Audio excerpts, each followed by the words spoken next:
leave the ranks of those who bemoan what we once were and join the ranks of those who see us for what we can become.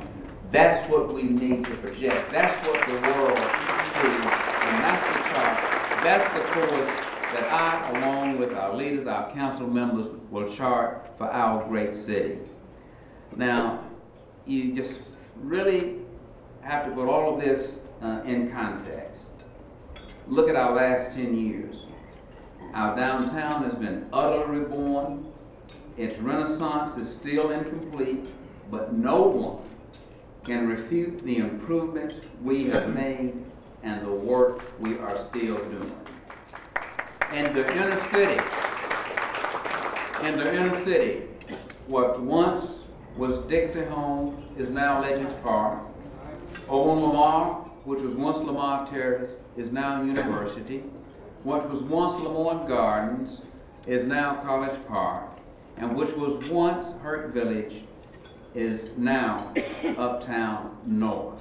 But the work continues. From the Cannon Center to the Clark Center Opera Center, to the new Playhouse on the Square, and to the many Urban Art Commission projects that dot our landscape, the arts are thriving in Memphis.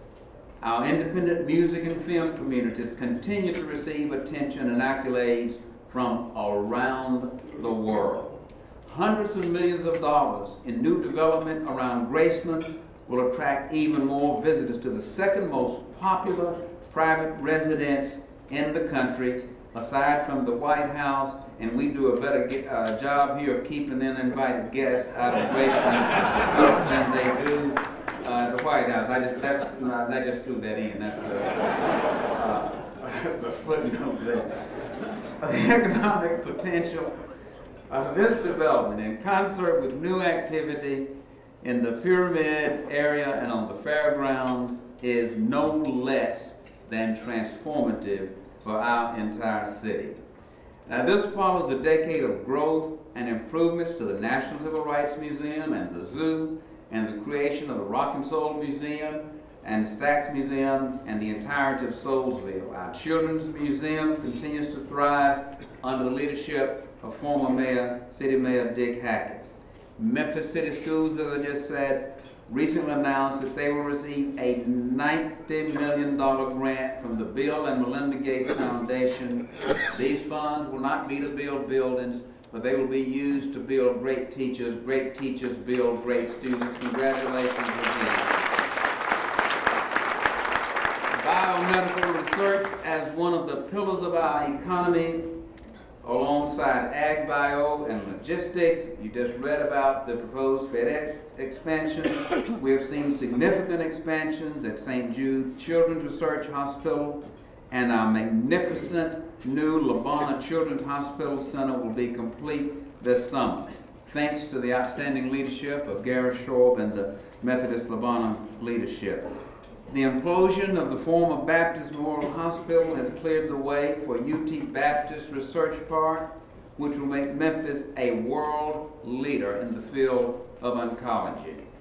We continue to be a world-class destination for business, as evidenced by the relocation of International Paper in 2005, Service Master in 2006, and the continued growth of AutoZone and FedEx and Smith Nephew with the new campus they were working on for them. The Greater Memphis Chamber's Fast Forward plan is working. Last year, during the worst recession in decades, this plan actually created over 3,000 jobs and is on track to create another 5,000 jobs this year. This is our city, Memphis, Tennessee.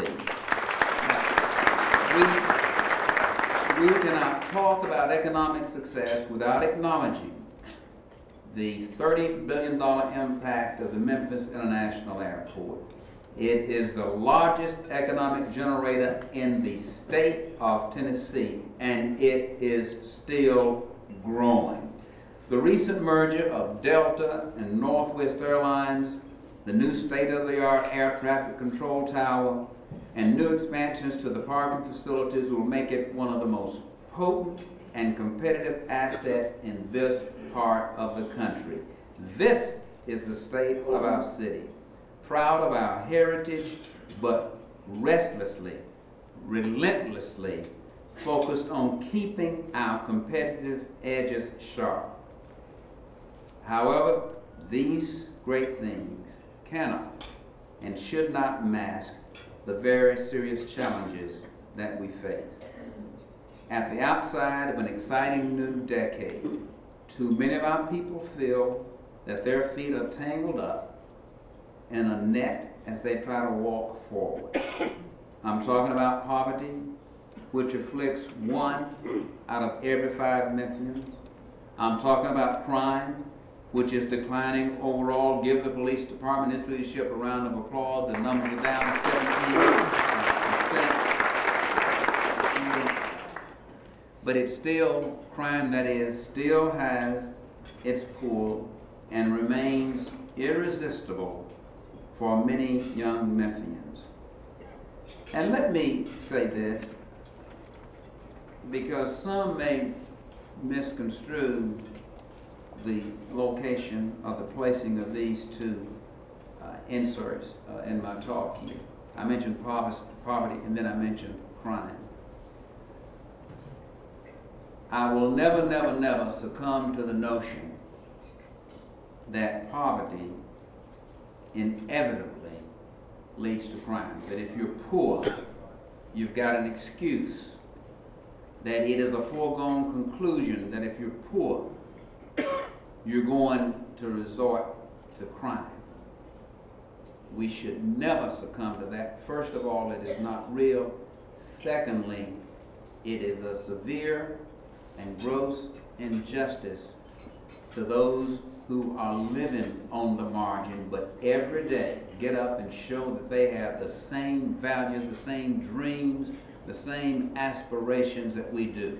But at the same time, we must realize and deal with the fact that poverty does provide the milieu for those who would go in and exploit those, particularly the young, whom they go in and they tell the young boy that there's no need to wear those raggedy tennis shoes, that if you simply take this package that I'm giving you and walk across the street and wait for the red car to pull up, Commissioner Harvey, that I'll have 20 bucks waiting for you when you get back here, and that kid has just left home and mama just said, I don't know where I'm going to get the $20 for my medicine. I don't know whether you're going to be able to play on the basketball team or not because I can't pay your jersey. That's what we have to deal with. The milieu that provides a fertile ground for those who will step in and exploit it. But in doing that, again, let us not do a disservice by claiming that those who are in poverty will have to inevitably resort to crime. Now, while I indicated just a minute ago that our numbers are going down, I understand fully that in the area of crime, that's a little consolation to those who wake up each morning to find a car window smashed out. We will not rest until not only do we have good numbers, we will not rest until we have that good feeling of safety wherever you live. You want to feel safe. We want you to feel safe. Safe people are productive people. They are harmonious people, and we will stop for nothing short of that. We're going to do everything we can to support the police department. You may have heard of a letter I sent to the council members, and I made it very clear that we will not sacrifice public safety in these days of austerity.